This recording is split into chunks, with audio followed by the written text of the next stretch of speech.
Hello and welcome to Data Planet. I'm Emma Davis, and today's guest is revenue marketing expert and principal strategist of Catalyst GTM, Heather Adams. Welcome to the show, Heather. Thank you. So glad to be here. So, every company is different, obviously, but there's generally a pretty established love-hate relationship between sales and marketing. If numbers are lagging, fingers are being pointed in either direction. Usually marketing says, we're sending you great leads, you're just not closing them, or you're not giving us the data to improve the marketing. Sales is not pleased with the quality or temperature of the leads that they're getting, or you're not taking our feedback based on our conversations with these prospects about what we need to be messaging up front with them. And I haven't really encountered many people who enjoy figuring that out. And then we have our guest today, Heather Adams. So you love getting into that stuff, and it's a super valuable and important problem to solve. But um, I touched a bit on what dysfunction looks like. What does that functional partnership between marketing and sales look like? And how do you foster that? How do you make that happen? Yeah, I'm so glad you brought that up because it is as crazy as it seems, a place where I really spent a lot of my career, and really where I love to be. It really is that intersection between marketing and the commercial team and working together, in order to achieve the organization's goals. And so at the very foundation of that, what I feel is most important is really aligning on a similar KPI that is to ultimately revenue, and then the pipeline that's going to convert into that revenue and drive the revenue. Having those shared KPIs has really fostered a lot of collaboration and a lot of synergy and velocity in that sales and marketing relationship, as I've seen it throughout my career. Early on in my career, it was kind of at the hot introduction of MQLs and throwing MQLs over the fence to sales, and it became sort of an activity metric where marketing, had a number of MQLs they had to hit, and it was more of a quantity versus a quality issue. Mm-hmm. And that I really kind of blame to be sort of the crux of this friction that has developed over the years between sales and marketing. Sales, like you said, complaining about the quality of the leads, marketing saying, I hit my number because I delivered XYZ number of MQLs. So really, what I found as, I went throughout my career in a few different organizations is if you can align, first of all, on that bottom line revenue metric that the company needs to hit to make their goals, and then back that up into relevant quality marketing metrics, it solves a lot of the friction. And then just really aligning the two teams, right? Your campaign leaders, your ABM leaders, to really kind of walk side by side and hip to hip with the individual sales contributors, learning from them and getting feedback from the field on what messages that they're creating are resonating, what's driving engagement, what's driving conversations that are then turning into pipeline, and really sort of have that feedback loop.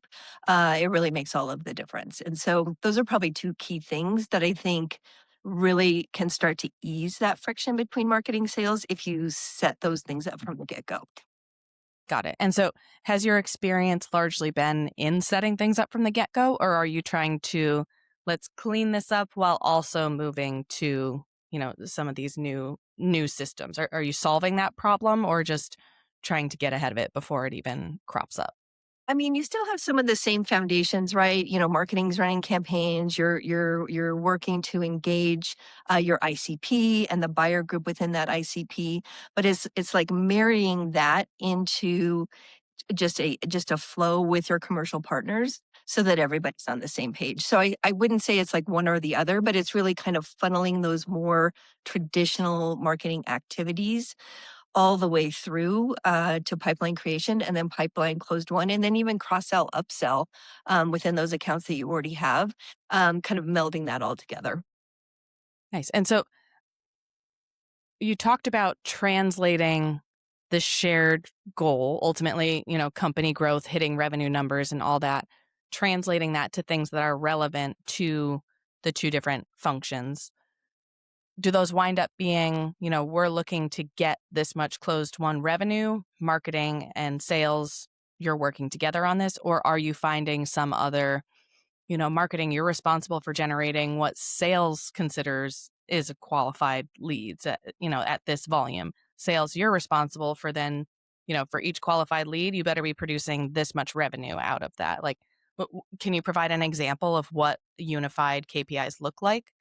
Yeah, and I think one additional piece in the mix that it also helps with that bridge is your SDR team, your sales development team, or your business development team, which can roll up to either commercial or marketing, but they're essential in the mix. So kind of at the beginning of the day, you're looking at what dollar amount do we need to convert to revenue each quarter, each year, and then backing that up to based on our close one percentage across the different verticals that we're going after. What does that look like? So that helps you know how much pipeline you need to create at the beginning of the quarter or even the beginning of the year, depending on how long your sales cycle is, to ultimately hit your number. And in many organizations, that might look like 3x pipeline in order to close the number that is your goal. In other organizations, it might be in excess of 4x, 5x. It's all based upon your close win rate on the deals that are in pipeline. So once you have that factor, that kind of sets your baseline goal that marketing and sales are going to work together to achieve. From there, then you can start to kind of go up funnel a bit and derive some specific marketing KPIs that are going to feed that ultimate goal. And that may look like, from an ABM perspective, identifying the companies that are lookalikes to where you've been successful. That helps you figure out what your ICP is on the company level, and then also determine within those organizations that you're going to go after that are lookalikes to where you've been successful, who is the buyer group that you engaged with successfully previously, and then you can use that to identify your buyer group for your targets. And that can look like, sometimes a fairly large group, especially if you're talking about a 6 or 7 figure deal. You're going to have your economic buyer, you're going to have your decision maker, you're going to have influencers and champions, all in the mix. And those could be multiple levels of folks across the organization you're going after. So once you kind of look at your data, figure out what that looks like, then you set up the companies you're going after, who are the buyer groups, and then a metric that I like to use. Higher funnel is that once you have that buyer group established, you're looking for a percent of engagement across those buyer groups from your campaigns, from your events, from your webinars, from all your different marketing mix of activities. It's probably going to look a little bit different for each organization in how many you need to engage to then convert those into pipeline. That's kind of just like a general framework that you can start to establish and then start to understand your conversion percentages from engagement to pipeline, and then work back from there. Okay, fascinating. And I'm going to do a little bit of what ifing to kind of probe based on your expertise, like, ooh, what does it look like in this situation, in this situation? So, how does account-based marketing change that approach? Like, the issue is a little bit different potentially. It's less of here is sales being dissatisfied with this isn't the right lead because like we're working off of the same list of people who we want to be talking to. So how does that challenge differ? And is there a different approach to addressing that? Or does it, you just apply the same thing to a slightly different problem? I'd say, like kind of that process is at the heart of ABM, which is super relevant when you're talking about like an enterprise, larger ASP deal. And the key to that is to really have tight alignment between the seller that is holding the quota for that book of business, and then his related SDR, campaign leader, content team, the folks that are putting together the programs that are really, really feeding his pipeline. Hmm. Uh, having, having regular engagement on that, where like the way I've seen it be successful is even once a week. You're coming together with that group of marketing folks that are supporting that seller, really looking at the leads together. from the leads that were actioned the previous week, see how those progressed. Are we getting stuck? Is it resonating? Is our follow up to set a meeting working or not working? And then continually fine tuning. If you do that on a regular basis, it's like you're working together as a team versus marketing throwing a bunch of these leads, even if they're within the ICP and the buyer group that you've agreed upon, continually over the fence without that feedback and that interaction, then things can really get off track by the time you come together for maybe a quarterly commercial QBR. If you have that drum beat of that constant sync up, even if it's just 15-30 minutes a week to Mhm. kind of like check in, fine tune, recalibrate your gauges, I think that really makes a big difference as well.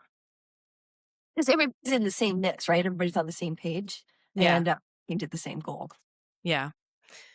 I have one more sort of distinction based question. So, how talk about the differences in how teams should function if they're going after a higher value enterprise type deal, which is probably more the scenario if you're doing an account based approach and really, I want this individual person or this individual account or this individual buyer group versus smaller, faster to close pipeline where you're maybe not targeting a specific list, but like here's a bigger audience of potential buyers, potential customers. How is there any difference that you've seen in the relationship between sales and marketing in those two different structures?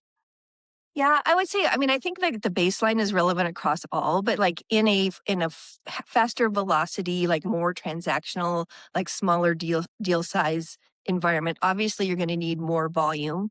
Um, and you're going to rely more heavily like on an inbound motion, making sure you're having enough programs that are driving the right type of inbound.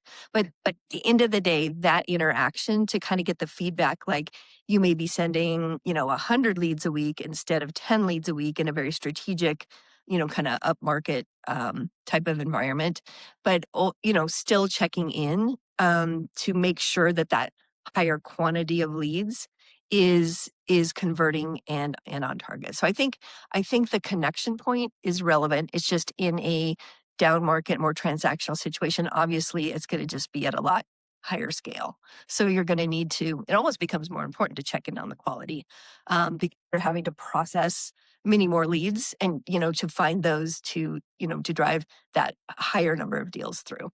Yeah. The thing I like about that approach also is that there are so many um, like lagging indicators in the sales process. So one of the points of frustration I've seen between sales and marketing is also, I already told you this and like, yes, and we already acted on that, but you're not going to see the results of that until this period. And so that frequency of that connection, yes, keeps the information current, but also keeps expectations current and, gives both teams the opportunity to check in on of the things that we're doing. What are you seeing so far? Is it having the intended effect also so that there's less overreaction and finger pointing. It becomes a Yeah. team sport at that point, End of right? the quarter for sure. Yeah. Yeah. Having those small wins, week over week, kind of keep everybody's momentum going the right direction. And then also, like, if something is just falling flat and not working, it gives you the chance to course correct before you spend an entire quarter going down the wrong path. Yeah. Yeah. Oof, painful. Um, all right, let's talk a little bit about Catalyst GTM. So, what are you doing with Catalyst GTM? Catalyst GTM is a B2B consultancy where we're working together with companies, partnering with them to really kind of establish that go to market framework that we've just been talking about. So, many companies may just need some help defining their ICP, really looking at, where can we go where the low hanging fruit is instead of trying to be all things to everyone and spray and pray. So, really helping them understand where are the sweet spots on their ICP, who really is their buyer group based on the data that they've seen from where they've won in the past. Really using that to then start to develop messaging that's going to resonate with those buyers. So no one wants to hear someone, do a sales pitch and talk about how great your solution is. But if you can put it in the context of, how have you helped others like them succeed with their personal KPIs, either their goals or their biggest challenges, and solve those problems. If you can put your messaging into that context about how you've helped others just like them succeed and how you can help them with their most pressing challenges and issues. So, message development along those lines. And then, in addition to that, at the end of the day, you want to be able to have a simple but very effective reporting structure. So at the end of the day, you can look back and say which channels drove that engagement within the key audience forward to pipeline and revenue, so that you can continue to fine tune your budget and invest more in the things that are making more of an impact, and pull back on those things where they just haven't shown success. So it's kind of across the whole sales cycle from the very top in identifying those targets. What is the messaging and go to market strategy and execution to get those contacts engaged, and then at the end of the day, how do you measure it all in a simple to understand way? For across sales and marketing, leadership, and even the board. Nice. And so I'm hoping it's safe to assume, and if not, we can cut this out, that you've done a similar exercise for Catalyst GTM. Like, who is your ICP? What does it look like when someone needs your help? So my ICP is really my sweet spot has been over the last 10 or 12 years working with companies that have complex sales cycles, highly technological products, and higher deal sizes. So I would say that is sort of the sweet spot where this go-to-market framework that incorporates ABM, now it incorporates a lot of AI, as we're seeing a lot of that really helping to take some of the really laborious things about the targeting and then execution across ABM programs. So it incorporates that, and then really helping them sort of not just figure out a strategy, but put it into play, and then determine what are the metrics they need to establish and reporting to support that across the board. Fantastic. Let's go ahead and wrap up there. Listeners, if you want to learn more about Heather and Catalyst GTM, details will be in the show notes. Heather, thank you so much for joining me today on Data Planet. Thanks so much, Emma. It's been a pleasure.